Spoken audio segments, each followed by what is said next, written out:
coaches, thanks for joining us for another breakdown, another week. This week we're going to talk about how to maximize the attacking shape of the front three in a 4-3-3 with some inspiration and some ideas from Michael Beale, QPR manager. If you want to read more about this topic, a lot of this work is taken from the book Modern Soccer Coach Coaching Your 4-3-3, available on the link below. Please also check out our friends KEYFRAME if you're looking for software to help your presentations, help your tactical analysis, help your player feedback. We'll be hearing about them at the halfway point, but let's go straight into attacking shape in a 4-3-3 and maximizing the impact of the front three. Let's go.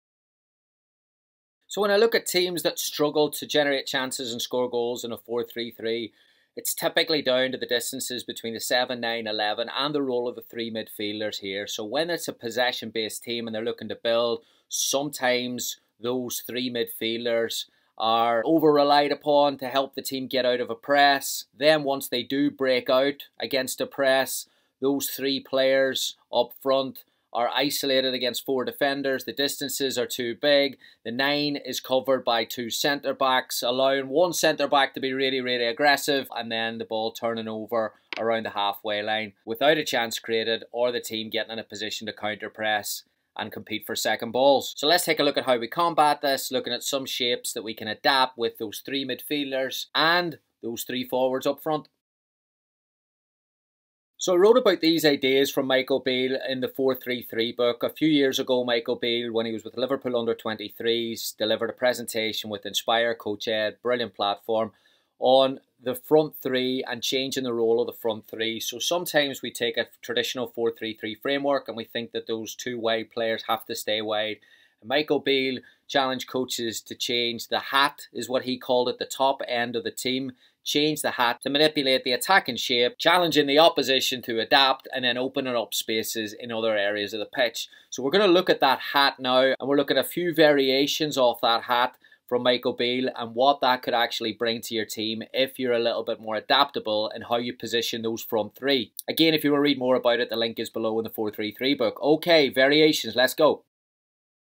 So the first one is no change. We're going to keep the 7s and 11s wide, keep the 9 central, but what we're going to look at here is the role of the 10 underneath the number 9. I think the closer the 10 gets to the number 9 is it allows you to engage the two centre backs, manipulates the position of the opposite central midfielder, defensive midfielder, but also allows you an option for an up, back and through, and then you can potentially release your wide attacker on the far side into an area where you can attack, you can get numbers in the box, and you can score. That's a textbook way of how to attack in a 4-3-3. Okay, our first variation of this is to invert both 7s and 11s into central spaces. So in between centre backs and full backs, into those central spaces. This allows you to then get your full backs forward.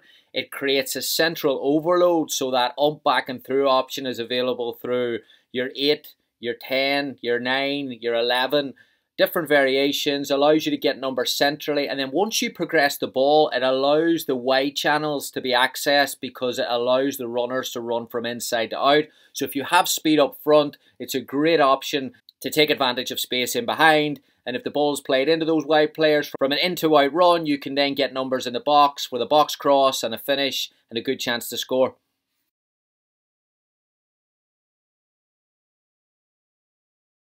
Our next idea from Michael Beale is to have an asymmetrical shape with your front three and have 2 balanced and 1 inverted. So if you have a fullback who likes to get forward and you want to open that weak side, this is a really good idea to overload one side of the pitch. Again, the opposition will have to adapt. If you're really good in possession and you can use that overload to shift the opposition, isolate your wide fullback, use the space to get the wide fullback in. Again, it allows you to get numbers forward, gives the wide fullback space to maybe create a 1v1 in a wide area, and then gives you a chance in the final third to get your numbers, to get a good crossing position or a good passing position and a chance on goal.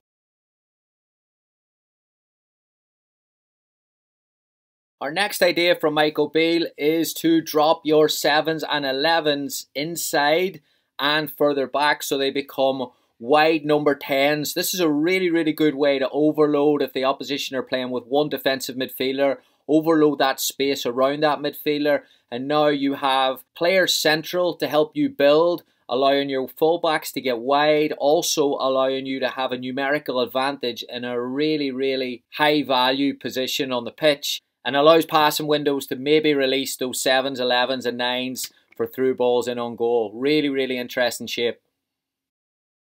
Hello coaches, we take a quick break here. Massive thanks to our friends at KEYFRAME for their support on these videos.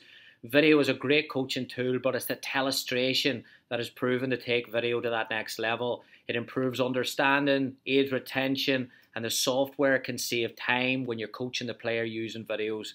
However, it's normally quite expensive and hard to produce, but KEYFRAME solves these problems. KEYFRAME is simple to use, fast to learn, works with any video provider, and is affordable. Here's a quick look at what they do. Check them out on the link below.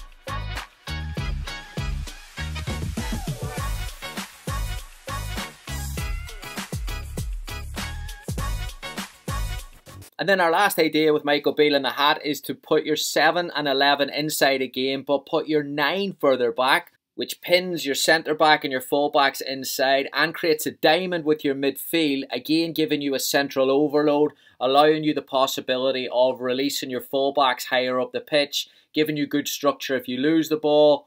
And then as this example shows, giving midfielders space to run with the ball and giving forwards space to run into, which can release players for through balls, chances in on goal, and hopefully goals.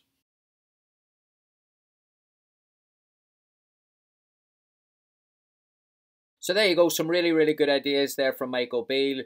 The hat, how to change the hat, how to adapt your front three and your shape and challenge the opposition to change with it. Really good. Michael Beale's outstanding. I'm sure a lot of coaches know about his work. He gives an awful lot back to the coaching community. Really generous with his time in that respect. He's got some brilliant stuff on Coach's Voice as well. I would definitely go check it out. If you want to read more about that specifically, and maybe some more ideas on how to change up your structure in a 4-2-3-1 or a 4-3-3, please check out the Modern Soccer Coach Coaching Your 4-3-3 book. Just ideas that I've picked up from different coaches throughout the years. Put it into some frameworks, put some session ideas around it, available on the link below. Please also subscribe if you enjoy the content. Always appreciate the support. Thank you so much. I'll see you next week.